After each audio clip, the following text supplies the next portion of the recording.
whoa. Sorry, pal. Eddie! Jen, how's it going? What you got there? I just came from the credit union, and look, they gave me this cool flip book.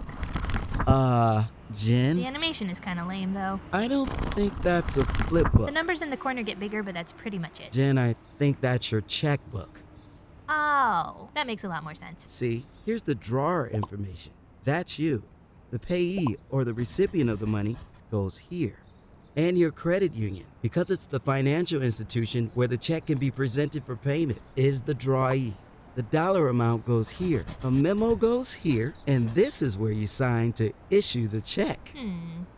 Nice try. Checks have come a long way. The very first checks were written like letters. In the 1700s, the first printed checks were on special paper that you could only get at the bank. These checks featured fancy designs that were difficult to copy and made forgeries easy to spot.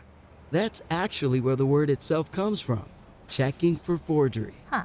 Should I be worried if my checks look kind of simple? Nope. Your checks have other security features. Microprinting, check numbers, and even basic things like writing out the dollar amount help protect you from check fraud. What about these numbers down here? Those numbers identify your financial institution, your account number, and your check number. They make it possible for checks to be read and sorted by machine. In the early days of checking, bank clerks would actually meet at the end of the day to exchange checks and settle the balances. These days, financial institutions send check images electronically to speed up the process. If everything is so speedy now, how come there's a waiting period when I deposit a check? The holding period is the amount of time it takes your financial institution to clear the check, meaning they verify the amount and transfer the money.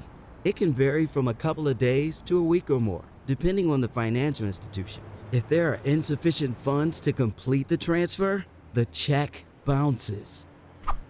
Not literally, Jen. Eddie, do you think checks are going to be around for much longer? They seem kind of old-fashioned, especially compared to stuff like debit cards and automatic payments. Checks aren't as popular as they once were, but they're still in use for things like payroll, rent, and utility bill payments. So knowing how to write a check and understanding the holding period is still an important part of balancing a checking account. Gotcha. Thanks, Eddie. You got it. Seriously, you gotta stop doing that.